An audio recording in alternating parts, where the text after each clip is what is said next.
हाँ जी, आप कोई भी बात हमसे पूछना चाहें, स्वागत है आपका। हाँ, माइक ले लें, माइक दें, जो भी पूछना चाहते हैं वो पूछना चाहते हैं, बोलिए बेटा।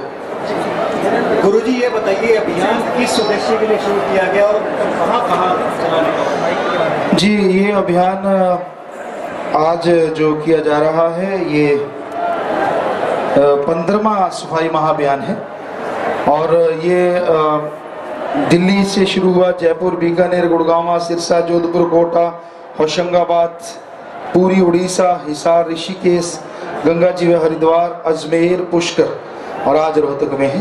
तो इसका मकसद यही है कि पूरे समाज को जगाना। हमारे देश को कई बार विदेशों से लोग आते हैं, वो ये कह देते हैं बड़ा गंदा देश है, डर्टी इंडिया। बड़ा दर्द होता है कि हमारा वो देश जो पूरी दुनिया का गुरु देश कहलाता है और हमारे लोग थोड़े से लापरवाह हैं। चलते चलते थूक देना, चलते चलते केले के छिलके फेंक देना। बाइक वाला कोई नौजवान आता है, चोट लग जाती है, उनको कोई मतलब नहीं है। जरा सी लापरवाही से लोग हमें बुरा कहें, हमें गलत कहें, ये बड़ा दर्द होता है। तो ये मेन वजह यही रही है कि वेद शास्त्रों के अनुसार भी सफाई जरूरी है। तो इसलिए ये अभियान चलाया गया, लोगों को जागरूक कर रहे हैं कि लोग जाग जाएं और हमारे देश को स्वच्छ रखें, बीमारियां खत्म हो। गुरमीत जी, हाँ जी, आपके अंदर ऐसा, ये माइक नहीं चल रहा भाई। अच्छा, कुल का क्राउन जो शुरू किया गया है उसके बारे में थोड़ा। जी हाँ, कुल का क्राउन जो शुरू किया गया है कि जिनकी सिर्फ एक ही बेटी है। हमने एक नारा दिया है बहुत देर से कि हम एक, हमारा एक ही काफी है और यही बोला गया है। तो कईयों की एक ही बेटी होती है तो लोग सोचते हैं कि बेटी से वंश नहीं चलता। हमें आज तक ये थ्योरी समझ नहीं आई, बेटी से वंश क्यों नहीं चलता और बेटे से ही क्यों चलता है। बेटे में माँ बाप का खून होता है, बहू जो आती है वो दूसरा खून होती है, उनका बच्चा तो वंश चला सकता है। बेटी में माँ बाप का खून होता है, जो दामाद आते हैं उनमें दूसरा खून होता है, उसका बच्चे में वंश क्यों नहीं चला सकता। तो हमने ये शुरुआत करी है नई कि बेटी शादी करवा के आदमी को, लड़के को अपने घर लेके जाएगी। वो घर जवाई गाड़ी नहीं होगी, बल्कि जैसे दुल्हन घर गई वैसे दूल्हा घर गया। तो वो बेटा बन के वहां रहेगा जैसे दूसरे लड़की बेटी बन के रहती है। तो ये एक शुरुआत की गई है, जो अभी 2 शादियां हो चुकी हैं। बहुत नौजवान आगे आ रहे हैं इसमें और लड़कियां भी काफी इसमें आगे आ रही हैं अभी कि जिनकी एक ही बेटी है। जी गुरुजी, मैं ये पूछना चाहता हूँ कि आप शोर ना करें, साथ संग चलें बेटा। हाँ, नारा भी मंजूर है आपका, सब हिम्मत उधर दिखाएं, बोले ना बेटा, सबका बोले ना। एक तरफ डेरा समाज के पूरे फॉलोअर्स समाज के समर्पण में काम कर रहे हैं, ब्लड डोनेशन कैंप और पौधे लगाना और सफाई अभियान। दूसरा, डेरे पर संगीन आरोप लगते रहे, कई प्रकार के आरोप लगते रहे, जैसे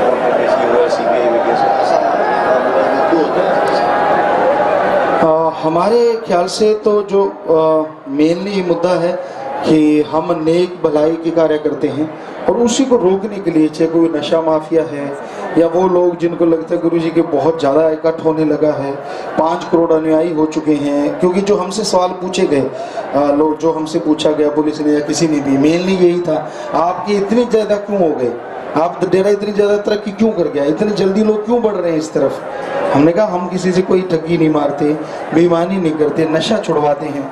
और 90 से हमारे पास बहुत लेटर आते रहे, हमने किसी को कहा नहीं, आए हमने फाड़ दिए, बताया तक नहीं।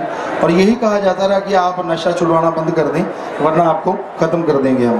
पोस्टर भेजे गए हमारे पास जिनमें हमारा सिर लगा के पीछे नीचे धड़ कुछ और गंदगी या ऐसा कुछ कि हम बदनाम कर देंगे, जगह जगह ये फोटोएं लगा देंगे।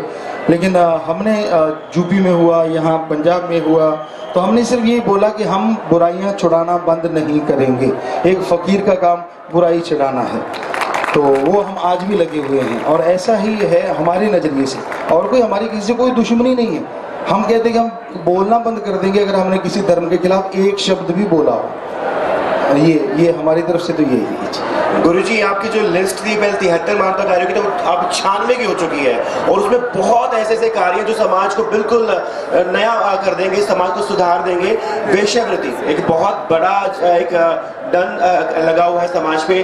भगत योद्धा क्या कंसेप्ट है और शुभ देवी क्या कंसेप्ट है? जो भी कोई लड़की मजबूरी वश वेश्या बन गई है या बना दी गई है, उसको हम बुलाते हैं, उसे अपनी बेटी बनाते हैं और उसकी शादी करवाते हैं। उनसे शादी करवाने के लिए 1500 लड़के नौजवान तैयार हैं, जिनमें 16 शादियां हो चुकी हैं, आगे उनके बच्चे भी हो चुके हैं। तो भक्त योद्धा कि वो योद्धा नौजवान जो वैश्यों से शादी करवाने को तैयार है। तो इस तरह ये एक मुहिम चलाई हुई है कि वैश्यों को, जो कि समाज के तिरस्कार हैं, आज भी हम मीडिया के माध्यम से ये हाथ जोड़ के प्रार्थना करना चाहेंगे कि आप कहीं भी मजबूरी में फंसी हैं तो आओ, हम आपको बुला रहे हैं, आपको बेटी बनाएंगे, आपको बीमारियां हैं तो इलाज करवाएंगे, क्योंकि आपकी ज़िंदगी ज़्यादा से ज़्यादा 25-30 साल रहती है, उसके बाद नर्क में से भी बदतर ज़िंदगी बन जाएगी, लोग ठोकरें मारेंगे।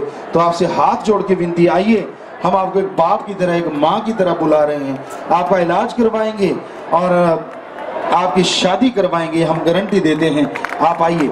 तो ये आह्वान करते हैं आपसे।